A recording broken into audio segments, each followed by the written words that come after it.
नमस्कार दोस्तों, मैं रविंद्र कुमार और मेरे यूट्यूब चैनल पर आप सभी का हार्दिक स्वागत। दोस्तों, प्रतिदिन की महत्वपूर्ण क्लासों के हिसाब से आज की जो अपनी क्लास एमसीक्यू क्विज रहने वाली है वो रहेगी सीरीज नंबर 21। और चैनल पर पहली बार विजिट कर रहे हैं तो आर के फिजिकल एजुकेशन क्लासेस को आप सब्सक्राइब कर ले और बेल आइकन को प्रेस कर ले ताकि प्रतिदिन की महत्वपूर्ण क्लासों का नोटिफिकेशन आपको यहाँ पे मिलता रहे। दोस्तों, आज की इसमें इंपॉर्टेंट प्रश्नोत्तरी में अपन लेकर आए हैं 35 इंपॉर्टेंट एमसीक्यू जो कि योग से संबंधित रहेंगे। दोस्तों, योग से संबंधित और साथ में 10 मिनट की आपको प्रथम पेपर से संबंधित यानी जीके से संबंधित बूस्टर डोज भी अपन यहाँ पे लास्ट में करवाते हैं। तो चलिए दोस्तों, क्लास को शुरू करने से पहले आप क्लास को शेयर और लाइक जरूर कर ले। एक बार शेयर और लाइक कर ले और ज़्यादा से ज़्यादा शेयर भी करते रहिए क्लास को। और दोस्तों, कल सुबह 9 बजे यहाँ पे मैं आपको बता दूँ, कल सुबह 9 बजे आपको उत्तोलक का पार्ट 2 देख मिलेगा। थ्योरी के अंदर आपको जो सुबह 9 बजे क्लास आएगी वो उत्तोलक यानी लीवर का पार्ट नंबर 2 रहेगा। तो आप क्लास सुबह 9 बजे क्लास में ज़रूर जुड़े। और आज केवीएस से संबंधित एग्ज़ाम में आप पेपर अच्छा भी हो गया होगा। मैं आपसे आशा और उम्मीद करता हूँ कि पेपर आपने अच्छा किया होगा और शायद भगवान से रहे तो कि आपका सिलेक्शन भी आप निश्चित तौर पर केवीएस में सिलेक्टेड हो।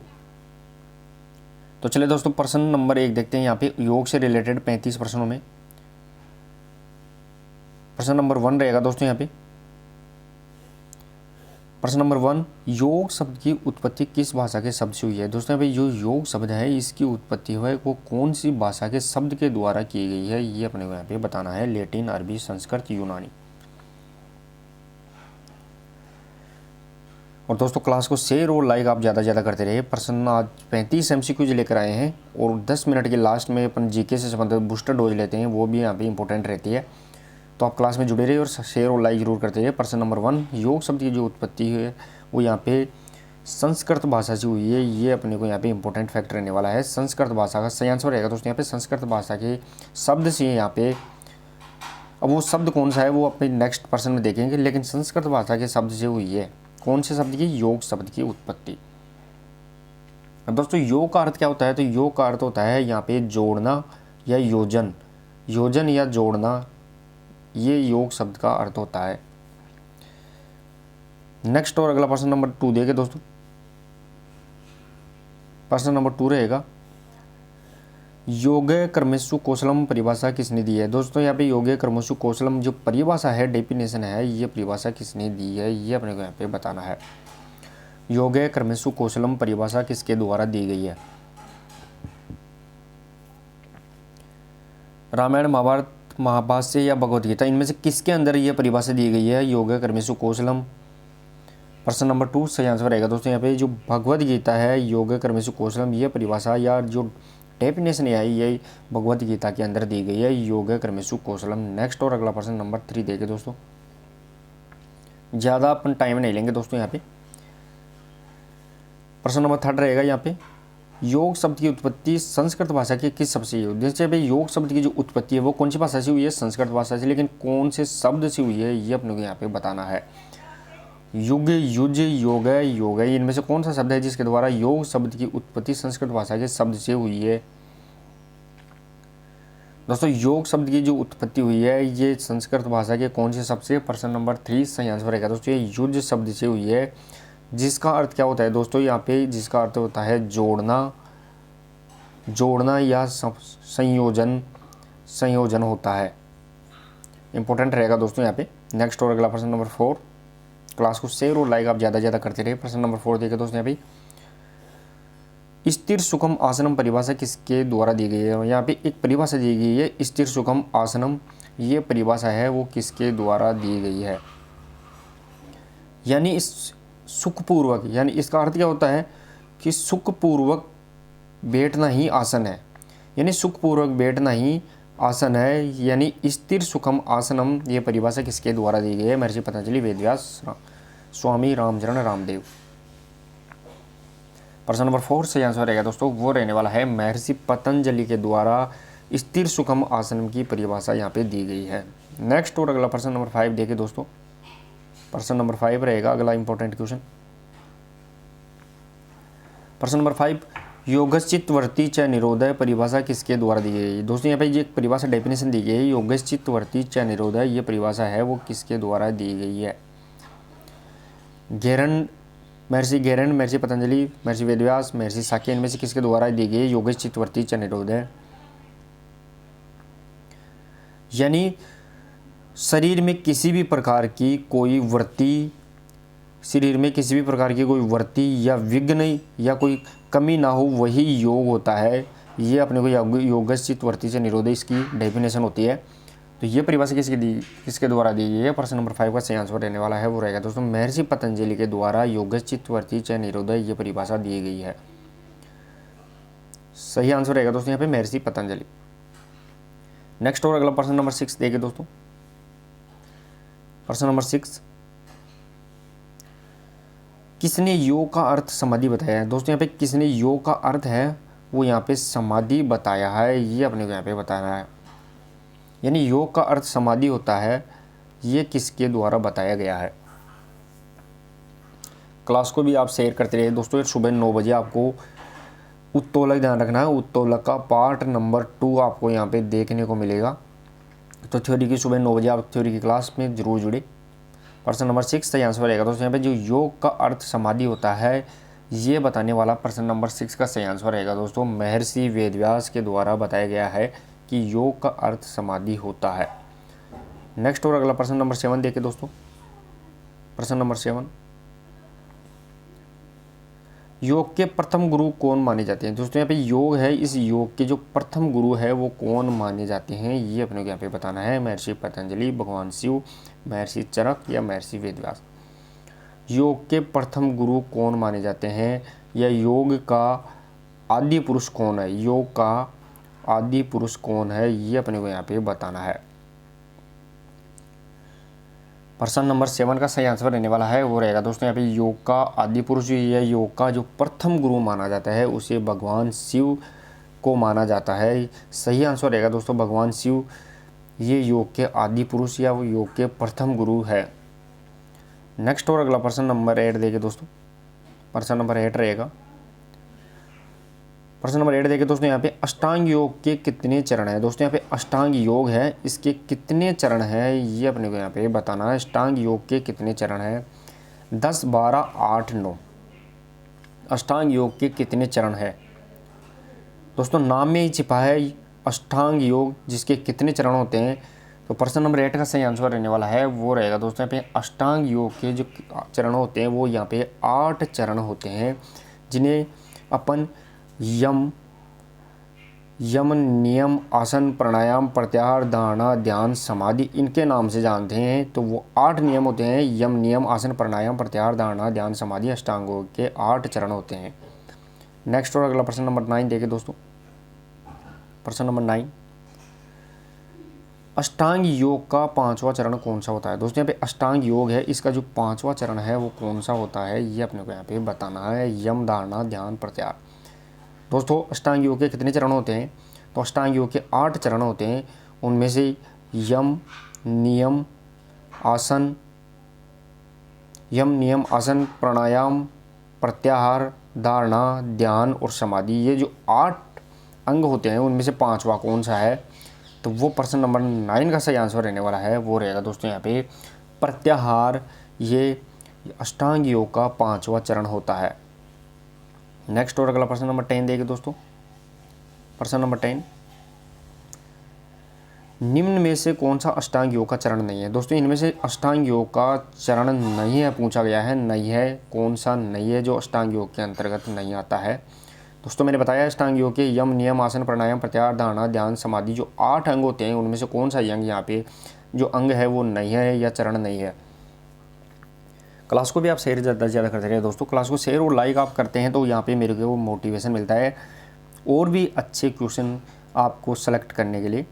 तो आप क्लास को शेयर करते रहिए बिना कहे। प्रश्न नंबर 10 सही आंसर रहेगा दोस्तों वो रहने वाला है यहाँ पे जो भक्ति है ये अष्टांग योग का चरण नहीं है, साथ में ही प्रत्याहार, धारणा और ध्यान ये अष्टांग योग के चरण होते हैं। नेक्स्ट और अगला प्रश्न नंबर देखिए दोस्तों 11। प्रश्न नंबर 11, योग का अंतरंग अंग कौन सा है? दोस्तों यहाँ पे योग का अंतरंग अंग है वो कौन सा है ये अपने को यहाँ पे बताना है। इसके साथ में दोस्तों मैं आपको बता दूं योग होता है, उस योग के अष्टांग योग होता है, उसके 8 अंग होते हैं। उनको 2 भागों में बांटा गया है, एक अंतरंग और दूसरा बहिरंग के नाम से जानते हैं, बहिरंग। तो अंतरंग का कौन सा अंग नहीं है ये अपने को यहाँ पे बताना है। तो चलिए दोस्तों यहाँ पे प्रश्न नंबर जो 11 और सही आंसर रहने वाला है वो रहेगा दोस्तों यहाँ पे प्रत्याहार होता है वो अष्टांग योग का अंतरंग अंग है। ये अपने को यहाँ पे ध्यान रखना है। अष्टांग योग का अंतरंग कौन सा है? तो प्रत्याहार। साथ में ही धारणा ध्यान समाधि है, ये बहिरंग होते हैं दोस्तों। टोटल 8 अंग में से 5 होते हैं वो यहाँ पे बहिरंग होते हैं और 3 होते हैं वो अंतरंग होते हैं यहाँ पे।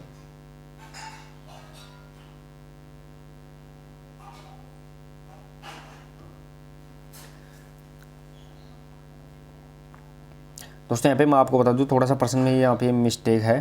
तो योग का अंतरंग अंग कौन सा है, इसमें है कौन सा नहीं है, ये अपने को यहाँ पे ध्यान रखना है कौन सा नहीं है। दोस्तों इसमें आपको प्रश्न को एक बार दोबारा से क्लियर करना पड़ेगा आपको थोड़ा सा। यहाँ से प्रश्न देखिए दोबारा से 11 नंबर प्रश्न को, योग का अंतरंग अंग कौन सा है, अंतरंग पूछा गया है दोस्तों। अंतरंग कौन सा, तो अपने को इसमें प्रश्न में ये सेट करना है कि योग का अंतरंग अंग कौन सा नहीं है। यहाँ पे नहीं है लगाना है दोस्तों, नहीं है, तब इसका सही आंसर निकल के आएगा। जो प्रत्याहार है ये योग का अंतरंग नहीं है। साथ में धारणा ध्यान समाधि ये तीनों अंतरंग होते हैं। यानी जो अष्टांग योग के 8 अंग होते हैं उनमें से 5 बहिरंग होते हैं और 3 अंतरंग होते हैं। तो अंतरंग का कौन सा नहीं है, नहीं सब जरूर ध्यान रखना है, तो वो प्रत्याहार आएगा दोस्तों यहाँ पे। नेक्स्ट और अगला प्रश्न नंबर 12 देंगे दोस्तों।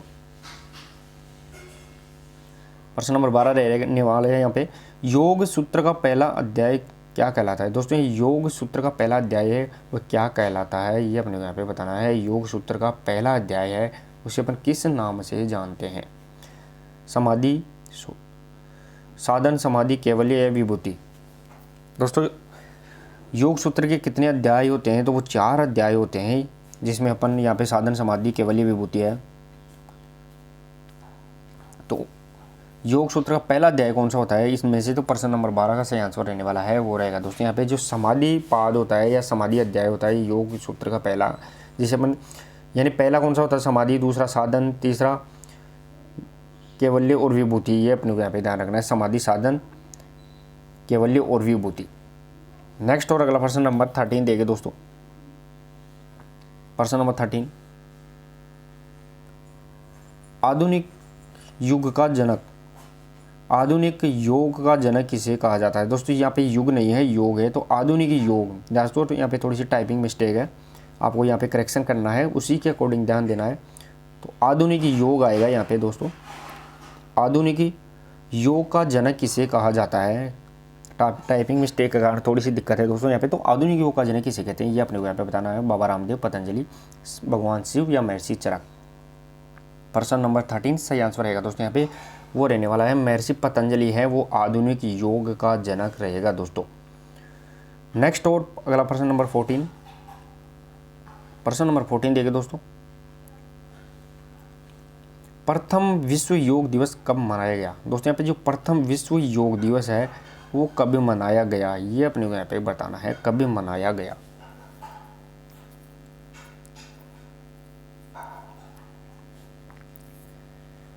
प्रश्न नंबर 14 सही आंसर रहने वाला है वो रहेगा दोस्तों जो प्रथम विश्व योग दिवस है वो 21 जून 2015, ध्यान रखना है दोस्तों यहाँ पे 21 जून 2015 को मनाया गया था। लेकिन पहली बार घोषणा कब हुई? तो घोषणा यहाँ पे ध्यान रखना है दोस्तों, वो घोषणा 2014 में हुई थी। तो पहली बार मनाया कब गया? तो 21 जून 2015 और इसकी घोषणा 2014 में हुई थी, ये भी अपने को यहाँ पे ध्यान रखना है। नेक्स्ट और अगला प्रश्न नंबर 15 देखे दोस्तों यहाँ पे। प्रश्न नंबर 15, एकाग्रता के लिए सबसे उत्तम योग कौन सा माना जाता है? दोस्तों पे एकाग्रता यानी कॉन्सेंट्रेशन के लिए है सबसे उत्तम योग होता है वो कौन सा यहाँ पे माना जाता है, ये अपने को यहाँ पे इसलिए बताना है।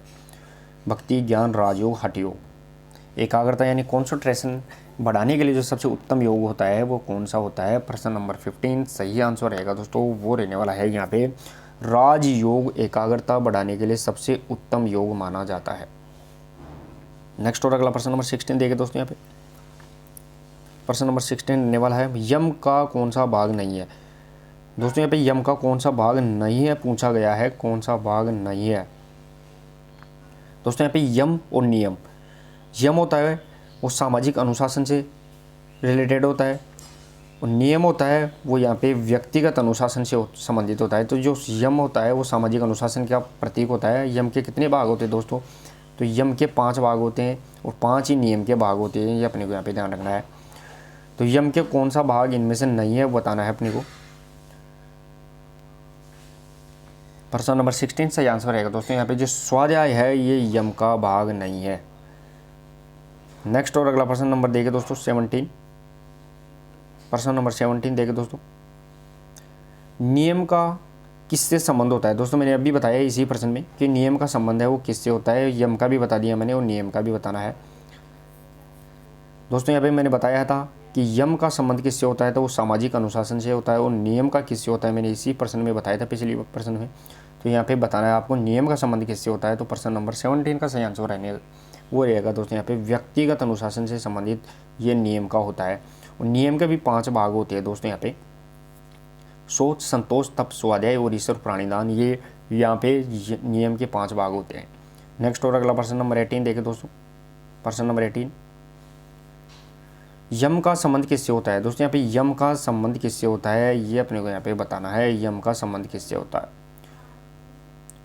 दोस्तों? सत्य, अस्त्य, अपरिग्रह, ब्रह्मचर्य, ईश्वर प्राणिधान, ये भी यहाँ पे जो 5 भाग होते हैं वो यहाँ पे यम से संबंधित होते हैं। और यम का संबंध किससे होता है तो वो यहाँ पे रहने वाला है दोस्तों सामाजिक अनुशासन से यम का संबंध होता है। प्रश्न नंबर 18 सही आंसर रहेगा दोस्तों यहाँ पे सामाजिक अनुशासन।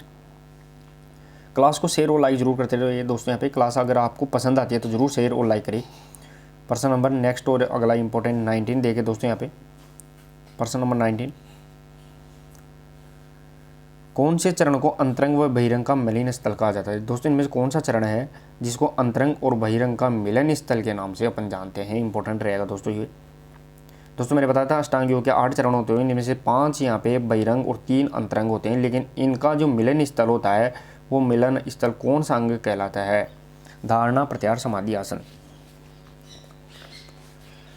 प्रश्न नंबर 19 सही आंसर रहने वाला है वो रहेगा दोस्तों यहाँ पे जो प्रत्याहार होता है यम और नियम का मिलन स्थल कहलाता है। और ये आता किसके अंतर है तो यहाँ पे बहिरंग के अंतर्गत ही आता है दोस्तों, ये अपने को यहाँ पे इंपॉर्टेंट फैक्ट याद रखना है। नेक्स्ट और अगला प्रश्न नंबर 20 देखे दोस्तों। प्रश्न नंबर 20, मन की वृत्तियों पर नियंत्रण करना ही योग है किसने कहा? दोस्तों यहाँ पे मन की जो वृत्तियाँ हैं उन पर कंट्रोल या नियंत्रण करना ही योग है, ये किसके द्वारा कहा गया है? यानी योगस्थ चित्तवृत्ति निरोधय, ये किसने कहा था? ये परिभाषा किसने दी थी? तो मन की वृत्तियों पर नियंत्रण रखना ही योग है। प्रश्न नंबर 20 सही आंसर रहेगा दोस्तों वो रहने वाला है महर्षि पतंजलि के द्वारा ये कहा गया था कि योगस्थ चित्तवृत्ति च निरोधय, यानी मन की वृत्तियाँ, मन कहीं पर इधर उधर नहीं डोले, इसके लिए वृत्तियों पर नियंत्रण करना ही योग है। नेक्स्ट और अगला प्रश्न नंबर 21। प्रश्न नंबर 21 देखिए दोस्तों यहाँ पे, घेरंड संहिता के अनुसार हठ योग साधना का प्रथम चरण कौन सा है? दोस्तों यहाँ पे घेरंड संहिता है, इसके अनुसार हठ योग साधना का पूछा गया है, उसका प्रथम चरण कौन सा है?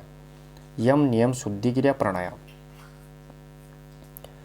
इंपॉर्टेंट रहेगा दोस्तों यहाँ पे घेरंड संहिता के अनुसार हठ योग साधना का प्रथम चरण कौन सा है? प्रश्न नंबर 21 सही आंसर रहने वाला है वो रहेगा दोस्तों यहाँ पे शुद्धि क्रिया होती है, ये घेरंड संहिता का हठ योग का प्रथम चरण कहलाता है।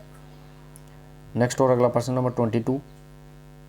प्रश्न नंबर 22 देखे दोस्तों, कठोपनिषद के अनुसार योग की परिभाषा कौन सी है? दोस्तों यहाँ पे कठोपनिषद है, इसके अनुसार योग की परिभाषा कौन सी होती है ये अपने को यहाँ पे बताना है। दोस्तों अष्टांग योग के अनुसार योग की परिभाषा स्थिर सुखम आसनम होती है। स्थिर सुखम आसनम जो महर्षि पतंजलि के द्वारा दी गई है, लेकिन कठोपनिषद के अनुसार योग की परिभाषा कौन सी रहेगी ये अपने को यहाँ पे बताना है। प्रश्न नंबर 22 सही आंसर रहेगा दोस्तों यहाँ पे इंद्रियों पर नियंत्रण, मन पर नियंत्रण, बुद्धि पर नियंत्रण, ये यानी उपरोक्त सभी ये कठोपनिषद के अनुसार योग की परिभाषा होती है। ध्यान रखना है दोस्तों यहाँ पे इंद्रियों पर, मन पर और बुद्धि पर नियंत्रण होता है, वो यहाँ पे कठोपनिषद के अनुसार योग की परिभाषा कहलाती है। नेक्स्ट और अगला प्रश्न नंबर 23 देखे दोस्तों। प्रश्न नंबर 23, ज्ञान योग का सर्वश्रेष्ठ ग्रंथ कौन सा है? दोस्तों यहाँ पे ज्ञान योग का सर्वश्रेष्ठ ग्रंथ कौन सा है ये अपने को यहाँ पे बताना है। ज्ञान योग का सर्वश्रेष्ठ ग्रंथ भगवत गीता, महाभारत, रामायण, महाभाष्य। प्रश्न नंबर 23 सही आंसर रहेगा दोस्तों वो रहने वाला है भगवत गीता, ये ज्ञान योग का सर्वश्रेष्ठ ग्रंथ कहलाता है। सही आंसर रहेगा दोस्तों यहाँ पे भगवत गीता। नेक्स्ट और अगला प्रश्न नंबर 24। क्लास को शेयर और लाइक जरूर करते रहिए। सुबह 9 बजे आप थ्योरी की क्लास में आप जरूर जुड़े दोस्तों। उत्तोलक से संबंधित प्रश्न नंबर 24 रहेगा, हठ योग में अंतरंग योग के रूप में कौन सा है। दोस्तों यहाँ पे हठ योग है, इसमें अंतरंग योग के रूप में कौन सा है। जिस प्रकार अष्टांग योग के 8 अंग होते हैं, अष्टांग योग के 8 अंग होते हैं, उनको 2 भागों में बांटा गया है, अंतरंग और बहिरंग। लेकिन इसी प्रकार हठ योग के अंतरंग के अंतर्गत कौन सा आता है, ये अपने को यहाँ पे बताना है। प्राणायाम, प्रत्याहार, ध्यान या यम, प्रश्न नंबर 24 सही आंसर रहने वाला है वो रहेगा दोस्तों यहाँ पे जो ध्यान है ये हठ योग में अंतरंग योग के रूप में होता है। यानी धारणा, ध्यान, समाधि, ये 3 होते हैं जो अंतरंग अंतर्गत आते हैं। नेक्स्ट और अगला प्रश्न नंबर 25, प्रश्न नंबर 25 देखिए दोस्तों यहाँ पे, भारत के बाहर प्रथम योग यूनिवर्सिटी का नाम क्या है। दोस्तों जो भारत के बाहर प्रथम योग यूनिवर्सिटी खुली है उसका नाम क्या है, ये अपने यहाँ पे बताना है। इंपॉर्टेंट रहेगा दोस्तों, क्लास को शेयर और लाइक करने में आप कमी ना रखें। चलिए दोस्तों यहाँ पे प्रश्न नंबर 25 का सही आंसर रहने वाला है वो रहेगा दोस्तों यहाँ पे स्वामी विवेकानंद योग यूनिवर्सिटी है। ये भारत के बाहर खुलने वाली पहली योग यूनिवर्सिटी है जो लॉस एंजल्स अमेरिका के अंतर्गत, दोस्तों यहाँ पे लॉस एंजल्स अमेरिका के अंदर रहेगी। तो भारत की सबसे, दोस्तों यहाँ पे मैं भारत की बता दूं, भारत की सबसे बड़ी योग यूनिवर्सिटी कहाँ है, तो वो पाली राजस्थान के अंतर्गत है। ये अपने को यहाँ पे ध्यान में जो खुल रही है पाली राजस्थान के अंदर भारत की सबसे बड़ी योग यूनिवर्सिटी रहेगी। नेक्स्ट और अगला प्रश्न नंबर 26 देखिए दोस्तों, प्रश्न नंबर 26 थोड़ा सी मिस्टेक है दोस्तों यहाँ पे। प्रश्न नंबर 26 देखिए, भारत के बाहर प्रश्न नंबर 26 रहेगा दोस्तों अपना यहाँ पे, भारत के बाहर प्रथम योग यूनिवर्सिटी की स्थापना कहाँ होगी। दोस्तों जो भारत के बाहर प्रथम योग यूनिवर्सिटी होगी वो कहाँ स्थित होगी, ये मैंने बता भी दिया है अभी। दोस्तों यहाँ पे भारत के बाहर जो प्रथम योग यूनिवर्सिटी खुल रही है वो स्वामी विवेकानंद के नाम से खुल रही है, स्वामी विवेकानंद के नाम से खुल रही है। और वो कहाँ खुल रही है मैंने बताया है। प्रश्न नंबर 26 का सही आंसर रहेगा दोस्तों यहाँ पे लॉस एंजल्स अमेरिका के अंदर स्वामी विवेकानंद योग यूनिवर्सिटी खुलेगी। नेक्स्ट और अगला प्रश्न नंबर 27 देखें दोस्तों, प्रश्न नंबर 27, विश्व योग दिवस बनाने की घोषणा कब हुई। दोस्तों यहाँ पे विश्व योग दिवस है, ये बनाने की घोषणा कब हुई है, ये अपने को यहाँ पे बताना है। बता भी दिया था मैंने कि पहली बार योग दिवस कब मनाया गया है, तो वो 21 जून 2015 को, ध्यान रखना है दोस्तों यहाँ पे 21 जून 2015 को पहली बार योग दिवस मनाया गया। लेकिन इसकी घोषणा कब हुई वो अपने को यहाँ पे बताना है। तो प्रश्न नंबर 27 का सही आंसर रहेगा दोस्तों वो रहने वाला है यहाँ पे 11 दिसंबर 2014। बताया था ना दोस्तों यहाँ पे कि 11 दिसंबर 2014 को योग दिवस की घोषणा हुई थी और पहली बार मनाया गया कब गया था, वो 21 जून 2015। नेक्स्ट और अगला प्रश्न नंबर 28 देखिए दोस्तों, प्रश्न नंबर 28, योग की अंतिम प्रकाष्ठा कौन सी है। दोस्तों यहाँ पे योग की अंतिम प्रकाष्ठा जिसे अपन योग का अंतिम लक्ष्य भी कहते हैं, यानी योग किस लिए करते हैं, तो योग की अंतिम प्रकाष्ठा या मंजिल या अंतिम लक्ष्य कौन सा है, ये अपने को यहाँ पे बताना है। यम, समाधि, ध्यान, प्रत्याहार। चले दोस्तों यहाँ पे प्रश्न नंबर 28 सही आंसर रहेगा दोस्तों वो रहने वाला है योग की अंतिम प्रकाष्ठा, ये योग का अंतिम लक्ष्य समाधि होता है। सही आंसर रहेगा दोस्तों यहाँ पे समाधि जो साधक के द्वारा की जाने वाली अंतिम प्रकाष्ठा होती है। नेक्स्ट और अगला प्रश्न नंबर 29, प्रश्न नंबर 29 देखिए दोस्तों यहाँ पे योग अष्टांग योग का छठा चरण कौन सा है। दोस्तों जो अष्टांग योग है इसका छठा चरण कौन सा है, ये अपने को यहाँ पे बताना है। दोस्तों ये अष्टांग योग में 8 चरण, उनमें से 5 अंतरंग 5 बहिरंग 3 अंतरंग होते हैं, उनमें से छठा चरण कौन सा है।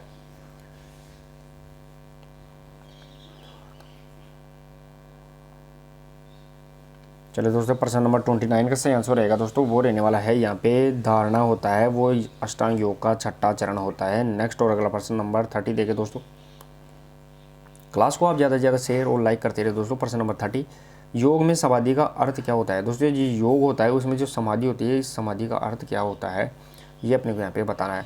योग का अंतिम लक्ष्य क्या होता है, समाधि, और समाधि का अर्थ क्या होता है वो अपने को यहाँ पे बताना है। योग का जो अंतिम लक्ष्य होता है दोस्तों वो यहाँ पे समाधि होता है, और समाधि का अर्थ क्या है ये अपने को यहाँ पे बताना है प्रश्न नंबर 30 में। चलिए दोस्तों प्रश्न नंबर 30 सही आंसर रहेगा दोस्तों, यानी सब एहसास, यानी अपने आप में एहसास या विश्वास होता है वो योग का अंतिम लक्ष्य से समाधि होती है, उसका अर्थ होता है सह एहसास। नेक्स्ट और अगला प्रश्न नंबर 31 देखें दोस्तों। प्रश्न नंबर 31, योग सूत्रों को कुल कितने अध्यायों में विभक्त किया गया है। दोस्तों योग सूत्रों को कुल कितने अध्यायों में विभक्त किया गया है, ये अपने को यहाँ पे बताना है। दोस्तों टोटल योग सूत्र कितने हैं, तो टोटल योग सूत्र यहाँ पे होते हैं, वो यहाँ पे ध्यान रखना है। तो टोटल योग सूत्र 196 है, 196 टोटल योग सूत्र है, उनको कितने अध्यायों में विभक्त किया गया है। तो प्रश्न नंबर 31 का सही आंसर रहेगा दोस्तों यहाँ पे 4 अध्यायों में विभक्त किया गया। और 4 अध्याय कौन कौन से हैं, जिसे अपन समाधि, साधन, विभूति और केवल पाद के नाम से जानते हैं, वो 4 अध्याय है जिनमें टोटल 196 योग सूत्र संकलित है। नेक्स्ट और अगला प्रश्न नंबर 32, प्रश्न नंबर 32 देखें दोस्तों। प्रश्न नंबर 32 रहेगा यहाँ पे, गैरंड संहिता के प्रथम अध्याय का मुख्य विषय कौन सा है। दोस्तों यहाँ पे गैरंड संहिता है, इसकी जो प्रथम अध्याय है इसका मुख्य विषय कौन सा है, ये अपने को यहाँ पे बताना है। शोधन, स्थिरता, एकाग्रता या फिर दृढ़ता। गैरंड संहिता के प्रथम अध्याय का मुख्य विषय कौन सा है, प्रश्न नंबर 32 सही आंसर रहने वाला है, वो रहेगा दोस्तों यहाँ पे जो शोधन है, ये गैरंड संहिता के प्रथम अध्याय का मुख्य विषय होता है। नेक्स्ट और अगला प्रश्न नंबर 33, प्रश्न नंबर 33 देखें दोस्तों। प्रश्न नंबर 33, गैरंड संहिता में वर्णित आसनों की संख्या कितनी है। दोस्तों यहाँ पे गैरंड संहिता है, इसमें जो आसन है इन आसनों की संख्या कितनी है, ये अपने को यहाँ पे बताना है। क्लास को शेयर और लाइक ज़्यादा से ज़्यादा करते रहे दोस्तों। यहाँ पे 35 प्रश्नों के बाद में अपन 10 मिनट की करंट जो फर्स्ट पेपर जीके से संबंधित है उसकी डोज भी अपन यहाँ पे करवाएंगे। प्रश्न नंबर 33 सही आंसर रहेगा दोस्तों। यहाँ पे गैरंड संहिता में जो वर्णित आसनों की संख्या है वो यहाँ पे रहने वाली है दोस्तों 32, ये अपने को यहाँ पे ध्यान रखना है। गैरंड संहिता में आसन कितने हैं, तो वो 32 आसन यहाँ पे गैरंड संहिता के अंतर्गत है। नेक्स्ट और आज की प्रश्नोत्तरी का सिंगल लास्ट प्रश्न नंबर 34 देखें दोस्तों। प्रश्न नंबर 34, हठ योग के अधिवक्ता माने जाते हैं। दोस्तों यहाँ पे हठ योग है, इसके अधिवक्ता कौन माने जाते हैं, ये अपने को यहाँ पे बताना है। हठ योग के अधिवक्ता या हठ योग का आदि पुरुष और हठ योग का प्रथम साधक के नाम से भी अपन इसे जानते हैं। तो प्रश्न नंबर 34 का सही आंसर रहेगा दोस्तों, वो रहने वाला है हठ योग के अधिवक्ता या आदि पुरुष या प्रथम गुरु कौन है, तो वो भगवान शिव है, ये अपने को यहाँ पे ध्यान रखना है। नेक्स्ट और आज के प्रश्नोत्तरी का लास्ट प्रश्न नंबर 35 देखें दोस्तों। इसके बाद अपन यहाँ पे बूस्टर डोज भी करवाएंगे 10 मिनट की। प्रश्न नंबर 35 देखें दोस्तों। यहाँ पे सूर्यवेदी प्राणायाम किस प्रकृति का प्राणायाम है। सूर्यवेदी जो प्राणायाम है वो कौन सी प्रकृति का प्राणायाम है, ये अपने को यहाँ पे बताना है। गर्म, ठंडा या मध्यम या उपरोक्त सभी, यानी शीतली प्राणायाम है, गर्म है, मध्यम है या उपरोक्त सभी। प्रश्न नंबर 35 देखें दोस्तों, सही आंसर रहने वाला है वो रहेगा दोस्तों यहाँ पे जो सूर्यवेदी प्राणायाम है वो गर्म प्रकृति का प्राणायाम है, ये अपने को ऊष्मा या गर्मी प्रदान करता है। तो चलिए दोस्तों 35 प्रश्नों का एनालिसिस किया, कितने प्रश्न आप सही कर पाए, कितना स्कोर है कमेंट बॉक्स में शेयर करिए। क्लास अच्छी लगी शेयर करें। अब देखते हैं अपन 10 मिनट की यहाँ पे बूस्टर डोज। तो आज का अपना जो यहाँ पे टॉपिक रहेगा दोस्तों बूस्टर डोज में, वो रहने वाला है राजस्थान के प्रमुख महल, यानी राजस्थान के जो प्रमुख महल प्रासाद है वो यहाँ पे देखेंगे कि कौन कौन सा महल कौन से ज़िले में स्थित है और किसने बनवाया है। तो चलिए दोस्तों यहाँ पे 1 से 6 नंबर तक देखते हैं। पहला है वो देखते हैं अपन यहाँ पे हवा महल, ये कहाँ स्थित है। तो हवा महल दोस्तों यहाँ पे अपने को सबको पता है कि हवा महल जयपुर में स्थित है। बनाया किसने है, तो सवाई प्रताप सिंह ने बनवाया है और वो 1799 में बनवाया था, ये भी अपने को यहाँ पे ध्यान रखना है। दूसरा शीश महल, शीश महल कहाँ स्थित है दोस्तों, शीश महल आमेर में स्थित है, मानसिंह के द्वारा बनवाया गया था। तीसरा देखें दोस्तों यहाँ पे नारायण निवास है, ये कहाँ स्थित है, जयपुर में, और नारायण सिंह के द्वारा बनवाया गया। चौथा देखें दोस्तों यहाँ पे मुबारक महल है, ये मुबारक महल कहाँ स्थित है, तो मुबारक महल जयपुर में, और ये किसके द्वारा बनवाया गया था, तो ये महाराजा जोध सिंह के द्वारा मुबारक महल बनवाया गया था। अगला महल कौन सा है दोस्तों, वो देखिए दोस्तों यहाँ पे प्रश्न नंबर 5वां राम निवास बाग पैलेस, ये कहाँ स्थित है, जयपुर में स्थित है, किसके द्वारा बनवाया गया, महाराजा राम सिंह के द्वारा बनाया गया। और छठा जो महल है वो मोती डूंगरी महल जयपुर में स्थित है, मोती सिंह के द्वारा बनवाया गया। तो दोस्तों यहाँ पे 6 महल अपन ने देखे हैं। हवा महल जयपुर में सवाई प्रताप सिंह के द्वारा 1799 में, शीश महल आमेर में स्थित है, मानसिंह के द्वारा बनवाया गया। नारायण निवास जयपुर में नारायण सिंह के द्वारा, मुबारक महल जयपुर में है, ये जोध सिंह के द्वारा, और रामनिवास बाग पैलेस है जयपुर में, ये महाराजा राम सिंह के द्वारा, और मोती डूंगरी महल है जयपुर में, ये मोती सिंह के द्वारा बनवाया गया। नेक्स्ट और आगे देखें दोस्तों। और दोस्तों यहाँ पे जो बूस्टर डोज भी लाते हैं अपन 10 मिनट की, वो कैसे लगती है उसके बारे में भी आप अपने विचार कमेंट बॉक्स में जरूर शेयर करें। प्रश्न अगला 7वां देखें दोस्तों। यहाँ पे सिसोदिया रानी का बाग कहाँ स्थित है? तो सिसोदिया रानी का जो बाग या महल है वो जयपुर में स्थित है। दीवाने आम कहाँ स्थित है? वो जयपुर में स्थित है। दीवाने खास कहाँ स्थित है? वो जयपुर में स्थित है। सिटी पैलेस जिसे अपन चंद्र महल के नाम से भी जानते हैं, ये जयपुर में स्थित है। किसके द्वारा बनाया गया? सवाई जयसिंह के द्वारा। जग मंदिर ये कहाँ स्थित है? तो ये उदयपुर में स्थित है। तो दोस्तों अपन ने यहाँ पे क्या क्या देखा? सिसोदिया रानी का महल जयपुर, दीवाने आम और दीवाने खास दोनों ही कहाँ है? दोनों ही जयपुर में है। सिटी पैलेस जिसे अपन चंद्र महल के नाम से जानते हैं, सवाई जयसिंह के द्वारा बनाया गया, जयपुर में स्थित है। और जग मंदिर ये कहाँ स्थित है? तो ये पिछोला झील उदयपुर में स्थित है। ये भी अपने को यहाँ पे इंपॉर्टेंट फैक्टर याद रखने हैं। नेक्स्ट और आगे देखें दोस्तों। अगला महल रहेगा वो देखें दोस्तों यहाँ पे, जग निवास महल कहाँ स्थित है? तो उदयपुर में स्थित है। खुश महल कहाँ स्थित है? तो उदयपुर में स्थित है, महाराणा सज्जन सिंह के द्वारा बनाया गया। जूना महल ये डूंगरपुर में स्थित है। फूल महल ये उदयपुर में स्थित है, महाराणा अभय सिंह के द्वारा बनाया गया। राणा कुंभा महल कहाँ स्थित है? तो वो चित्तौड़गढ़ में स्थित है। ये भी अपने को यहाँ पे फैक्ट याद रखना है। तो देखिए दोस्तों यहाँ पर जग मंदिर और जग निवास ये दोनों के दोनों ही उदयपुर में स्थित है। खुश महल है वो उदयपुर में स्थित है। जूना महल डूंगरपुर, फूल महल उदयपुर और राणा कुंभा महल चित्तौड़गढ़। ये भी अपने को यहाँ पे फैक्ट याद रखना है। नेक्स्ट और आगे देखिए दोस्तों। आगे रहने वाला है वो रहेगा 17वां नंबर का महल। देखिए दोस्तों यहाँ पे विजय विलास है, ये कहाँ स्थित है? तो ये अलवर में स्थित है। सरिस्का पैलेस महल स्थित है, वो सरिस्का अलवर में स्थित है। सिटी पैलेस कहाँ स्थित है? तो सिटी पैलेस जयपुर में भी स्थित है और अलवर में भी स्थित है। ये भी अपने को यहाँ पे ध्यान रखना है। साथ में ही विजय मंदिर पैलेस कहाँ स्थित है? वो भी अलवर में स्थित है। खेतड़ी महल ये खेतड़ी में स्थित है, जो झुंझुनू के अंदर स्थित है। ये भी अपने को यहाँ पे फैक्ट याद रखना है। तो देखिए दोस्तों विजय विलास अलवर, सरिस्का अलवर, सिटी पैलेस अलवर में भी स्थित है और सिटी पैलेस यहाँ पे जयपुर के अंदर भी स्थित है। ये भी अपने को यहाँ पे फैक्ट याद रखना है। विजय मंदिर पैलेस ये अलवर में और खेतड़ी महल खेतड़ी झुंझुनू में स्थित है। नेक्स्ट और आगे देखिए दोस्तों। आगे 22 नंबर पे देखें दोस्तों, वो रहने वाला है लालगढ़ महल। ये लालगढ़ महल बीकानेर में स्थित है और लालगढ़ पैलेस स्थित है। लालगढ़ मंदिर है, लाल मंदिर है, वो यहाँ पे अजमेर में स्थित है। ये भी अपने को यहाँ पे फैक्ट याद रखना है। तो जो लालगढ़ महल बीकानेर।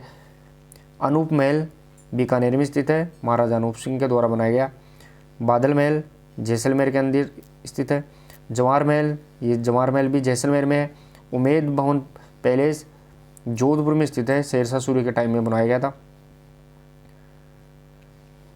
आगे तो इसी में अपने को यहाँ पे फैक्ट याद रखना है। जो लालगढ़ है, अनूप महल है, यानी लालगढ़, अनूप महल, बादल महल, जवाहर महल, उमेद भवन पैलेस जोधपुर में स्थित है, जो महाराजा उमेद सिंह के द्वारा बनाया गया था, जिसे अपन अजीत भवन पैलेस के नाम से भी जानते हैं।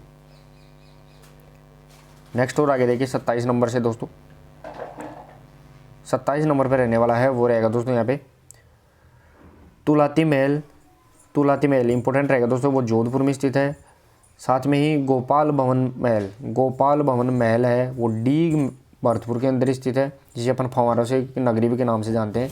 साथ ही में छत्र महल है, वो बूंदी में है। सूरज महल है, वो भरतपुर के अंदर स्थित है। मान महल है, वो पुष्कर के अंदर स्थित है, जहाँ अकबर यहाँ पे जियारत करने आता था, वो रुकता था। तो मान महल है, वो पुष्कर में स्थित है। तो अपने को ये भी फैक्ट याद रखना है, इंपॉर्टेंट रहेगा। तुलाती महल जोधपुर, गोपाल भवन महल डीग भरतपुर में, जिसे अपन फौरव की नगरी के नाम से, छत्र महल बूंदी, सूरज महल भरतपुर, मान महल पुष्कर। नेक्स्ट और आगे देखिए दोस्तों।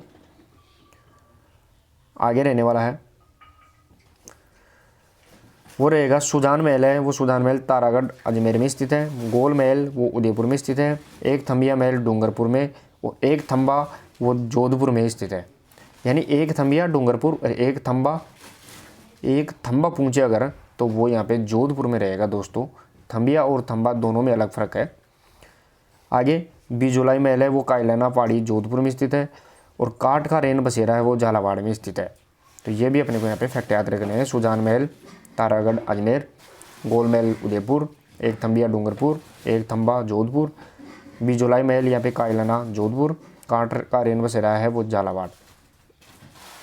नेक्स्ट और आगे देखिए दोस्तों, और क्लास कैसी लग रही है वो आप कमेंट बॉक्स में अपने विचार जरूर शेयर करें। 37 पे देखिए दोस्तों, यहाँ पे खातर महल कहाँ स्थित है, तो वो चित्तौड़गढ़ में है। झाली रानी का महल वो कटारगढ़ राजसमंद, यानी कटारगढ़ कुंभलगढ़ के अंदर है, वो राजसमंद में है।